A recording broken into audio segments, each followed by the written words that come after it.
Tuhan punya 1001 cara untuk menolong kita. Kita mau siapkan hati kita.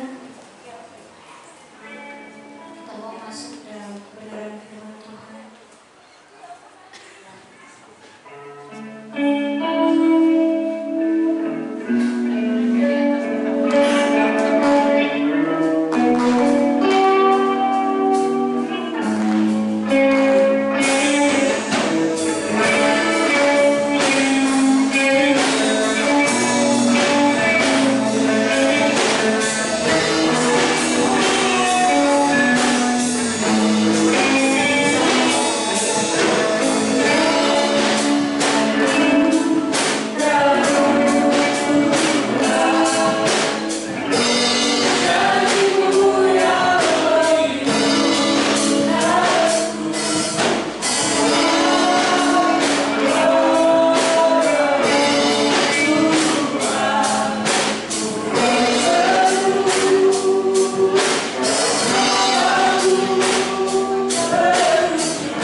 terjadi.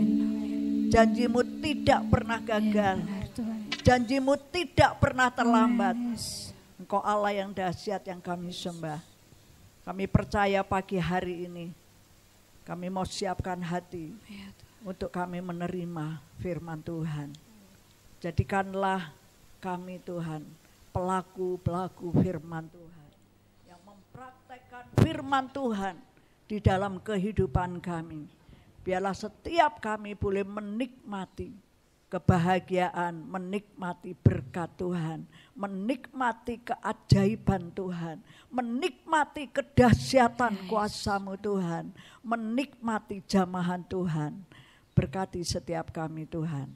Kau pakai hamba-Mu, biarlah Tuhan Kau berbicara melalui mulut bibir hamba-Mu. Biarlah suara Tuhan, hati Tuhan sampai ke dalam hati kami. Kami siap, kami buka telinga mata rohani kami. Firman-Mu adalah terang bagi jalan hidup kami. Terpujilah bagi nama-Mu ya Bapa. Di dalam nama Tuhan Yesus Kristus kami berdoa dan kami mengucap syukur.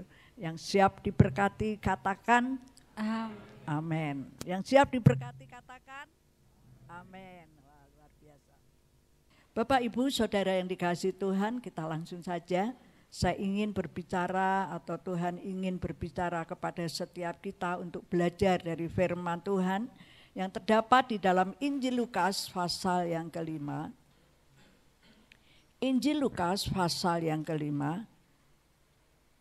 Ini ayat 1 sampai ayat yang ke-11. Yaitu tentang penjala ikan menjadi penjala manusia. Ya.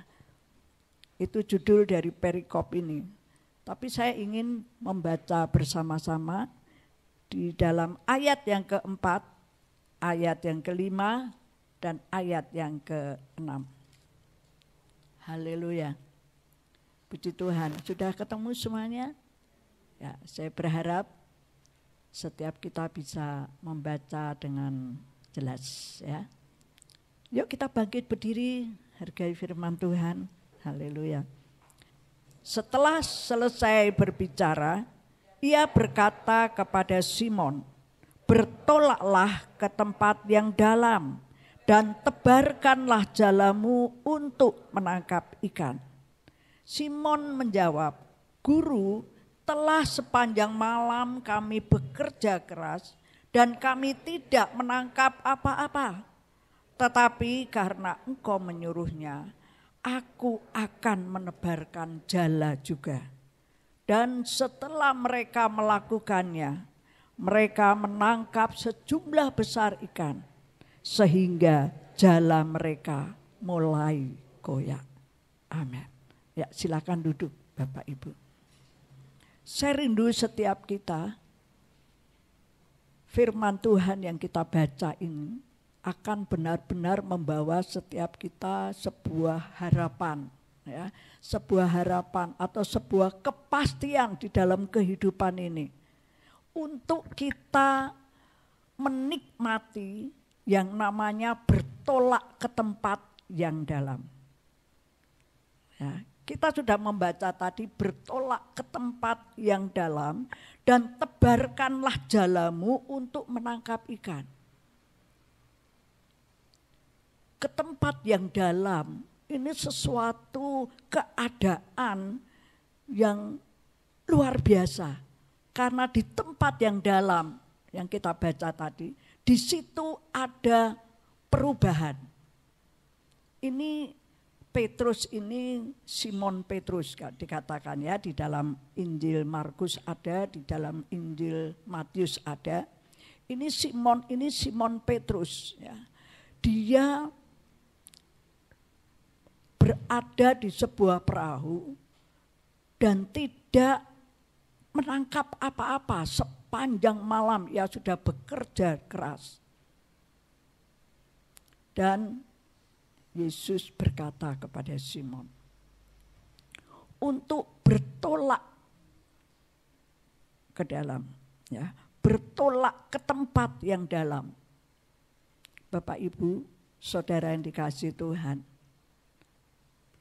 di di tempat yang dalam rupanya ada sebuah perubahan, ya, yang tidak ada apa-apa. Ayat ke-5 ke-6 katakan, Simon Petrus dia taat akan perkataan Tuhan. Dan ia punya iman di dalam Tuhan. Sehingga ia mau bertolak ke tempat yang dalam. Ini tidak mudah, ya. Ketika saya merenungkan, Petrus ini seorang yang ahli di dalam menangkap ikan. Kalau belajar dari Danau Genesaret, itu danau itu satu tempat di mana tempat yang strategis, tempat penangkapan ikan. Ya, jadi rupanya itu di daerah yang luar biasa baiknya gitu. Nah, ketika Simon Petrus dia bekerja keras semalam, tidak mendapatkan apa-apa. Tetapi Yesus dia berkata kepada Simon untuk bertolak ke tempat yang dalam. Ya, untuk kau tuh bertindak, engkau mengubah, ya, engkau berjalan maju di sana ke tempat yang dalam dan tebarkanlah jalanmu. Tidak diberi jala yang baru, tetapi apa yang ada padamu tebarkan itu. Ya. Untuk menangkap ikan. Bapak Ibu yang dikasihi Tuhan, Simon Petrus dia taat. Sepanjang malam saya ini tidak menangkap apa-apa. Tetapi kalau engkau yang perintahkan, akan aku lakukan. Itu belajar dari sebuah ketaatan akan perintah Tuhan. Tidak mudah bagi Simon Petrus. Mungkin Simon Petrus itu bersama pasti dengan orang-orang yang banyak di situ. Orang-orang lain atau nelayan-nelayan yang lain. Ya. Simon bisa berkata, Yesus, aku ini sudah ahli dalam menangkap ikan. Ini tidak ada. Kalau aku disuruh bertolak ke tempat yang dalam, ada resiko besar. Ya, di tempat yang dalam itu ada sesuatu yang terjadi. Nanti saya akan mengalami kesulitan. Mungkin saya akan mengalami kesukaran dalam hidup. Lebih, ya, di sini saja tidak bisa menangkap apa-apa sepanjang malam. Kita sudah bekerja keras. Tapi justru di tempat yang dalam kami disuruh bertolak ke tempat yang dalam. Tidak mudah. Ya, kalau saya bisa renungkan, ini perjalanan hidup kita. Ya, ketika mungkin kita minta sesuatu. Atau mungkin kita dalam keadaan apapun yang kita alami. Ketika ada orang lain, ya, mungkin kita sakit, mungkin kita sedang mengalami sesuatu yang tidak enak dalam hidup ini, tidak punya apa-apa, sudah bekerja keras, hasilnya nol. Mungkin suami kita atau istri kita bilang, bertolak ke tempat yang dalam. Tidak mudah. Ya. Loh, ya seperti Petrus ini. Ya, ketika dia mengawali perkataan Yesus, dia berkata, Guru, saya sudah bekerja keras sepanjang malam, tapi tidak dapat apa-apa. Mungkin dalam keadaan sakit, ini loh saya sudah mengalami berbulan-bulan. Berdoa, ya berdoa. Berharap, ya saya terus berharap, tapi tidak kunjung sembuh. Ya, mungkin ada suami atau istri, kan mungkin istrinya sakit, ya suaminya berkata, ayo Ma, doa terus. Mama banyak berdoa, mungkin doanya kurang. Ya. Mungkin Mama harus menyembah Tuhan. Saya sudah doa, saya sudah menyembah Tuhan. Kok saya disuruh terus masuk ke dalam? Tidak mudah. Waktu aku ini lagi ngerasain sakit. Aku lagi ngerasain tidak enak. Sepertinya masa depan saya itu suram. Bapak Ibu yang dikasihi Tuhan. Tetapi di sini orang-orang beriman membuktikan ketaatannya. Ya, ketaatannya itu membuktikan orang-orang beriman itu sungguh-sungguh percaya. Ketika Petrus berkata demikian, Petrus bertolak ke tempat yang dalam. Petrus di situ tidak sendirian dengan Yesus, pasti ada nelayan yang lain. Tidak mudah. Ayo kita bertolak ke belakang, ke tempat yang lebih dalam. Semua nelayan ngikut, ya, ngikut apa kata Petrus. Dan apa yang terjadi? Ada perubahan, ada mukjizat. Ke tempat yang dalam itu ada mukjizat. Saya percaya ini perjalanan hidup kita juga seperti ini. Ya, kita mau belajar, kita mau merenungkan. Saya mengambil 3 hal yang perlu kita renungkan. Yuk kita akan masuk lebih dalam lagi. Ya, yang percaya kalau yang pertama, ya, kalau kita mau ke tempat yang dalam, kita berani bertolak ke tempat yang dalam. Itu diawali dengan sebuah keberanian. Ya, orang yang beriman, bisa saja orang itu tidak mau taat. Saya ini beriman, ya dikatakan, saya ini anak Tuhan. Tapi ketaatannya kepada firman Tuhan, kepada Tuhan itu tidak ada. Ya, ada banyak orang berkata gini, aku tuh sudah nurut aturan lalu lintas. Merah ya berhenti, hijau ya jalan. Saya sudah melakukan semua aturan-aturan, tapi tidak punya iman. Ya, banyak itu terjadi. Ya. Mari Bapak Ibu yang dikasihi Tuhan, yang pertama kita belajar diawali dengan keberanian. Berani enggak untuk kita bertolak ke tempat yang dalam.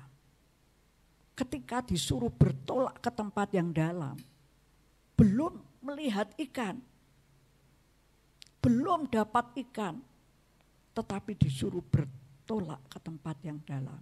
Bapak Ibu yang dikasihi Tuhan, Petrus dimulai dengan keberanian. Apapun resikonya, Bapak Ibu, apapun resikonya, karena ke tempat yang dalam itu pasti di laut ya, laut yang dalam itu anginnya itu kencang, gitu. Ya, saya pernah melihat dengan kaca, ya, itu kedalaman berapa gitu ya, kedalaman berapa. Saya diceritain oleh bapak ya, bapak itu senang nyelam ya.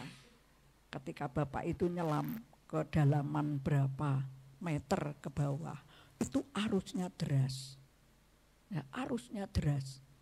Pasti nelayan-nelayan Simon Petrus ini pasti mengetahui persis ke tempat yang dalam itu ada resiko. Ada yang harus dihadapi tapi tetap berani, gitu ya. Bapak Ibu, dalam kehidupan ini kita sebagai orang-orang beriman, apakah kita mau bertolak ke tempat yang dalam? Ya, lebih dalam, lebih mengenal. Kalau saudara ada di KKA, satu persekutuan untuk membangun kerohanian kita. Di dalam ibadah itu membangun kerohanian kita. Untuk kita masuk ke tempat yang dalam. Apapun resikonya.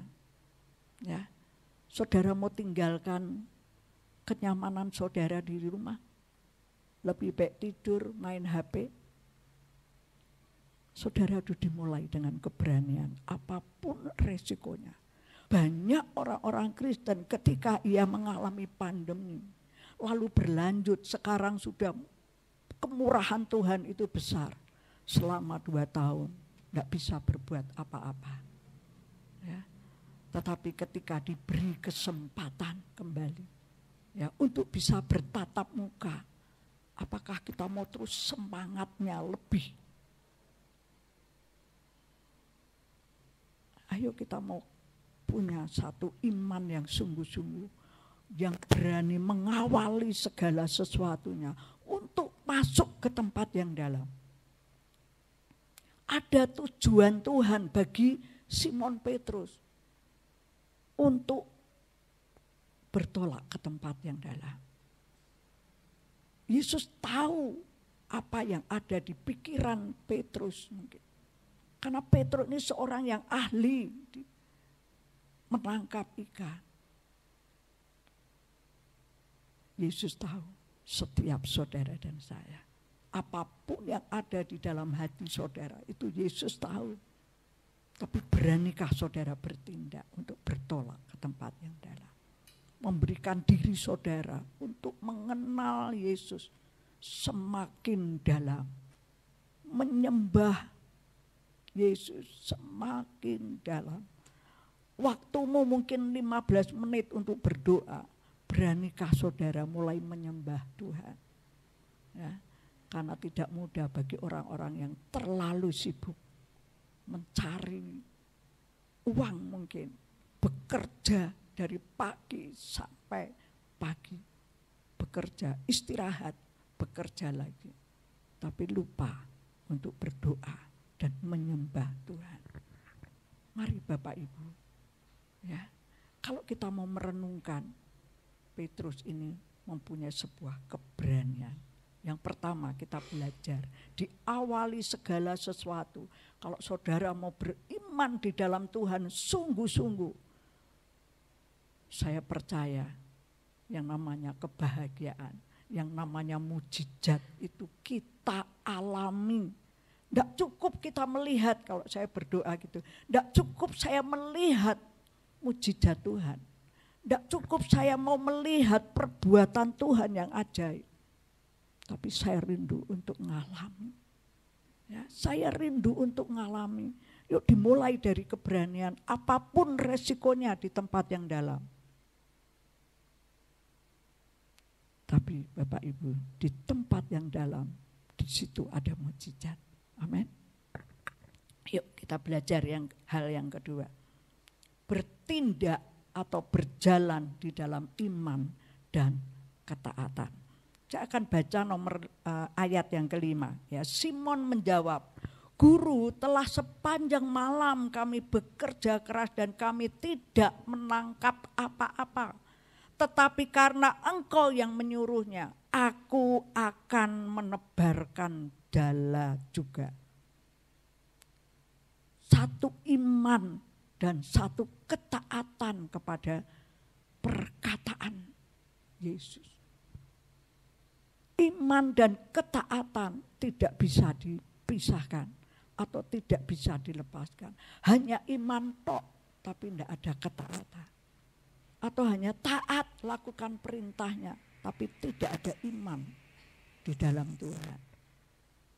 Tidak bisa berbuat apa-apa, tidak bisa menikmati apa-apa. Tetapi ketika Petrus, dia katakan, Engkau yang menyuruhnya, aku akan menebarkan jala juga. Mari kita mau berjalan di dalam iman dan ketaatan. Apapun mungkin kita doa belum dijawab. Tapi saudara terus tetap beriman dan tetap taat. Satu iman dan ketaatan ini harus sungguh-sungguh ada di dalam kehidupan kita. Kalau kita mau menikmati yang namanya mujizat. Kalau kita mau menikmati jamahan Tuhan. Kita berdoa, Tuhan jamah hati saya.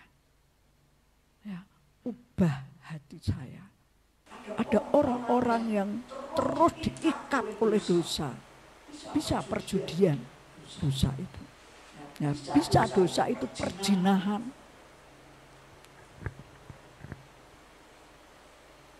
Bisa dosa itu dari kebiasaan main-main di HP ini. Ya, kebiasaan itu. Kita mungkin minta Tuhan rubah. Ini semua ada banyak orang-orang yang rindu sampai dia stres. Saya pengen berubah, tapi tidak bisa. Belajarlah punya iman di dalam Tuhan. Ya, meyakini firman Tuhan ini jalan terang di dalam kehidupan kita.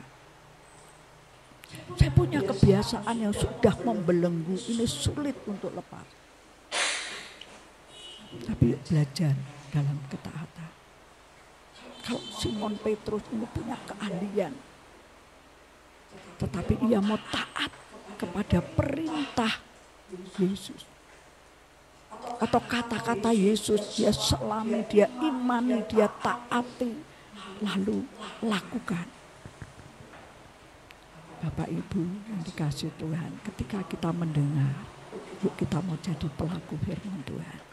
Ya, artinya praktekkan firman Tuhan itu benar-benar di dalam kehidupan kita. Saya percaya, ya, saudara-saudara akan menikmati yang namanya jamahan Tuhan.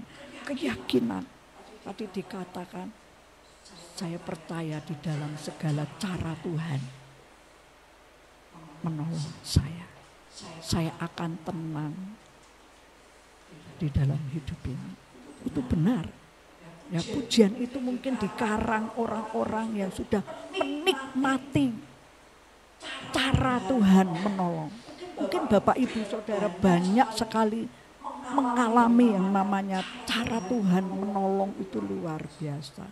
Aku kagum Tuhan. Ayo terus bangkit dan teguhkan hatimu.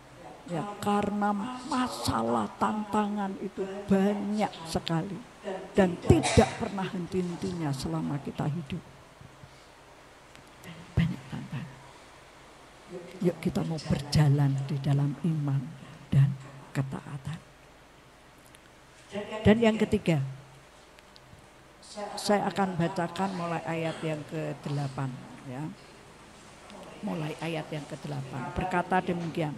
Lukas 5 ayat yang ke-8. Ketika Simon Petrus melihat hal itu, ia pun tersungkur di depan Yesus dan berkata, Tuhan, pergilah daripadaku karena aku ini seorang berdosa. Sudah tidak diingat soal ikan yang banyak itu. Tidak dihiraukan lagi segala apa yang sudah Tuhan nyatakan dalam hidupnya. Tidak ngurusi ikan lagi. Tetapi ia mulai tersungkur di hadapan Tuhan. Ini satu sungguh hal yang luar biasa. Ayo kita mau biasakan diri kita. Ya, saya ambil perenungan pada hal yang ketiga. Yaitu dari bertindak dari kebiasaan menangkap ikan menjadi kebiasaan menjala manusia. Ya, karena judul perikop ini yaitu penjala ikan menjadi penjala manusia. Nah, yang ketiga itu yang dijelaskan oleh Yesus di situ. Apa yang sudah terjadi di situ. Yesus ingin menjelaskan kepada Simon Petrus untuk bertindak pelajaran yang dialami oleh Simon Petrus. Kebiasaan ya untuk bertindak dari kebiasaan menjala ikan menjadi menjala manusia. Itu satu hal yang baru bagi Simon Petrus. Tetapi di situ dikatakan ayat yang ke-9. Sebab ia dan semua orang yang bersama-sama dengan dia takjub oleh karena banyaknya ikan yang mereka tangkap. Demikian juga Yakobus dan Yohanes anak-anak Zebedius yang menjadi teman Simon. Kata Yesus kepada Simon, jangan takut, mulai dari sekarang engkau akan menjala manusia. Dan sesudah mereka menghela perahu-perahunya ke darat, mereka pun meninggalkan segala sesuatu lalu mengikut Yesus. Misi Allah Yesus datang ke dalam dunia ini. Ya, ia datang kepada setiap orang yang mau percaya kepada dia. Itu tidak akan binasa, melainkan beroleh hidup yang kekal. Bapak Ibu yang dikasihi Tuhan, kalau kita belajar dari kebiasaan kita, apapun pekerjaanmu, tapi Tuhan katakan, engkau menjadi penjala manusia. Itu memang tidak mudah Bapak Ibu. Ya.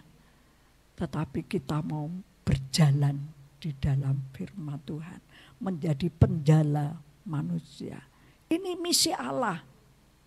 Bukan misinya Ibu Gembala. Tetapi ini misi Allah yang engkau kerjakan.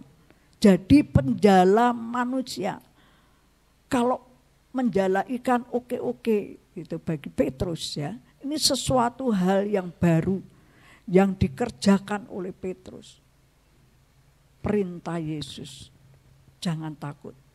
Ya, dalam menghadapi segala sesuatu. Mulai sekarang engkau akan menjala manusia. Petrus sudah ditunjukkan oleh Tuhan. Petrus bisa menikmati betapa Tuhan itu luar biasa bagi dia. Tuhan mengasihi dia. Sepertinya Petrus katakan, aku tidak layak Tuhan karena aku ini penuh dengan dosa. Karena aku ini orang yang berdosa. Tapi Tuhan mau pakai. Ketika kita sungguh-sungguh menikmati mujizat Tuhan, kuasa Tuhan, jamahan Tuhan. Tapi kita mau menghidupi di dalamnya. Tuhan akan menjadikan engkau menjadi penjala manusia. Mungkin kita tidak biasa ya. Bukan artinya bukan sebagai hamba Tuhan atau bukan sebagai pendeta gitu ya. Karena menjala manusia ini bagi semua orang percaya. Satu hal yang baru bagi setiap kita. Memang tidak mudah. Tetapi Tuhan katakan jangan takut. Mulai sekarang engkau menjadi penjala manusia. Menangkap manusia, artinya menyampaikan kabar baik kepada setiap orang. Mungkin mereka yang sudah lama tidak hadir, yuk kita jangkau mereka. Nah, kita datang kepada mereka, kita bawa mereka untuk percaya.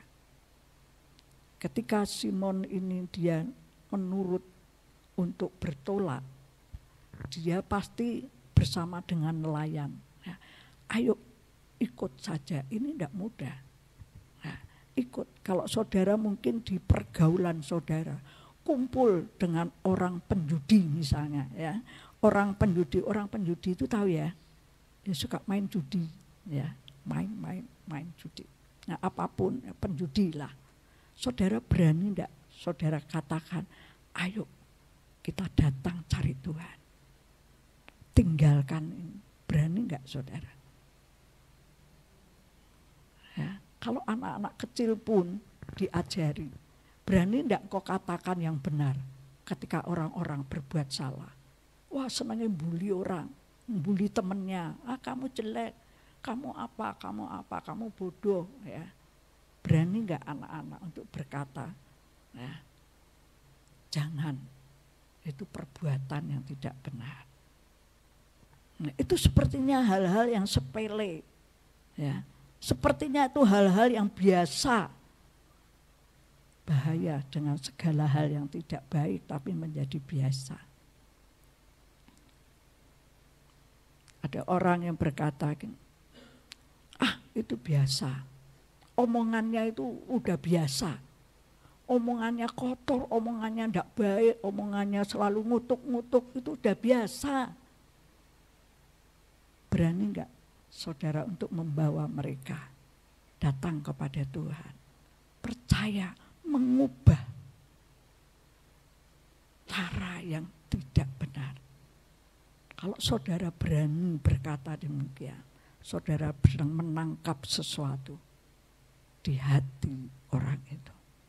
Tuhan ingin misi Tuhan engkau jalankan dalam hidup ini. Karena banyak orang-orang di sekitar kita di sekitar kita mungkin sakit, ya, berani nggak saudara berkata, ayo berdoa, ya, percaya enggak kepada Tuhan.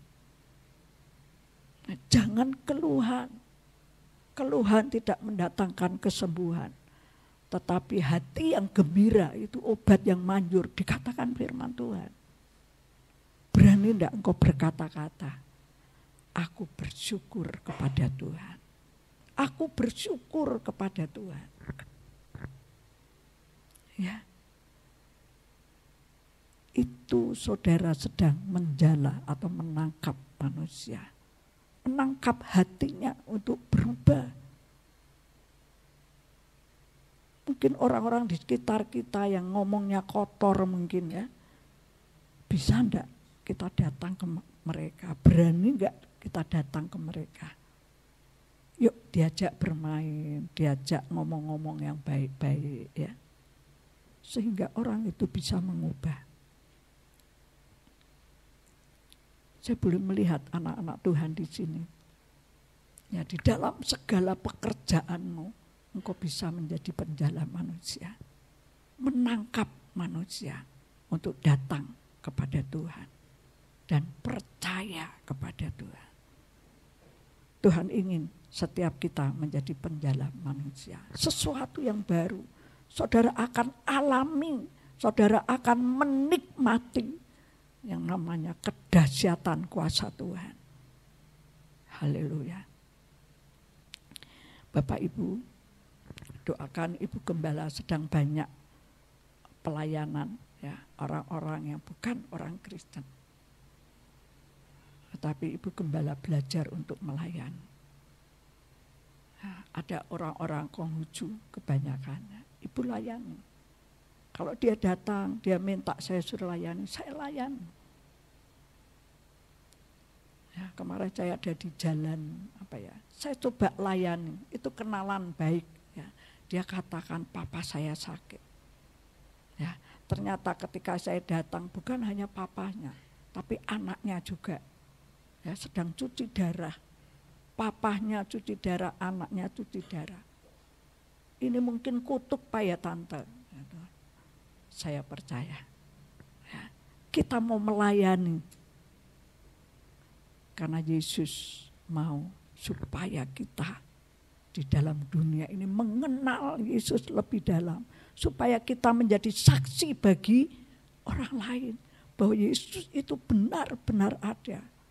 Banyak orang-orang sedang menderita, katakan bahwa Yesus itu di mana? Yesus itu apakah ada? Itu banyak yang terjadi. Sedih enggak ya sebagai anak-anak Tuhan? Ayo kita nyatakan bahwa Yesus itu ada. Dia hidup dan ia melakukan mujizat. Ia melakukan, dia mengampuni setiap dosa. Hanya Yesus. Karena Yesus sudah lakukan, dia mati di kayu salib. Penderitaannya begitu berat untuk saudara dan saya. Supaya saudara dan saya yakin benar-benar. Kalau orang yang sudah jalannya salah, saudara jangan katakan sesuatu hal yang tidak baik. Yesus ada mengasihi orang-orang. Ya. Yesus tidak pernah berkata-kata yang tidak baik. Ketika Yesus diludahi, dalam penderitaannya itu, di dalam darahnya sedang bercucuran mahkota yang dipakaikan. Tapi Yesus, Bapa, ampuni mereka. Mereka tidak tahu apa yang mereka berbuat. Itu kasih Tuhan. Mari Bapak Ibu, saudara dan saya diberkati untuk jadi berkat. Puji Tuhan Bapak Ibu. Yang pertama saya tadi merenungkan keberanian. Ya, diawali dengan sebuah keberanian. Kedua, berjalan di dalam iman dan ketaatan akan perkataan Tuhan. Perkataan Tuhan itu firman Tuhan. Ya. Berjalan dalam iman dan ketaatan. Dan yang ketiga, bertindak dari kebiasaan penjala ikan. Nah, menjadi penjala manusia. Ya, apapun pekerjaan saudara bisa. Saudara jual makanan, saudara bisa menjala manusia. Saudara kerja di toko besi, ya, saudara bisa kok jadi penjala manusia. Apapun yang saudara kerjakan, kalau saudara mau sungguh-sungguh mengasihi orang lain, sesama kita, mungkin keluarga kita, keluarga besar kita, yuk kita mau menjadi penjala manusia. Tuhan Yesus memberkati.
Dari waktu demi waktu, terpujilah Engkau Yesus. Kami bersyukur karena kami telah menikmati hadirat-Mu pada pagi hari ini.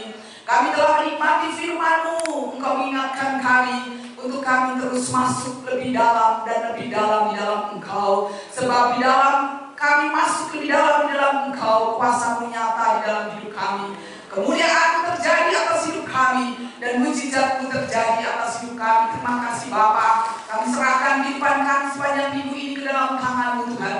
Engkau memberkati seluruh kami sidang jemaat-Mu. Segala usaha pekerjaan kami, Engkau memberkati setiap langkah kami kemanapun kami berada. Tuhan Yesus ada bersama dengan kami. Dan Roh Kudus selalu memimpin kami supaya kami boleh selalu hidup bagi kepujian dan kemuliaan nama-Mu Tuhan.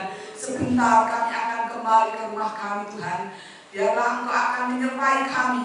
Engkau memimpin kami sampai di rumah dengan selamat. Kembali pada acara-acara ibadah tempat ini. Terima kasih Tuhan Yesus. Segala puji, hormat, kemuliaan kami kembalikan kepada-Mu Tuhan. Karena hanya Engkau Allah kami yang hidup, yang layak kami puji. Kami sembah, kami muliakan nama-Mu. Mari kita angkat tangan kita di depan Tuhan. Saudara-saudara yang terkasih di dalam Tuhan, mari kita akan pulang dengan berkat, anugerah, rahmat, sukacita, kekuatan yang dari Allah Bapa, Allah Putra dan persekutuan Roh Kudus menyertai kita hari ini sampai Maranatha. Tuhan Yesus datang yang kedua kali. Kami tutup ibadah ini Tuhan di dalam nama Tuhan Yesus Kristus. Haleluya. Mari kita katakan bersama-sama amin. Saudara, saya senang bersama dengan sidang jemaat. Kalau mengakhiri ibadah ini, kita akan menari dulu ya. Karena saudara percuma datang ke rumah Tuhan, tapi saudara tidak punya sukacita. Boleh Ibu Bala? Ya saudara-saudara, saya selalu tekankan pada sidang jemaat, pulang dengan sukacita, jangan dengan semut ya. Beban masih ada. Mari tanyakan, sungai sukacitamu mengalir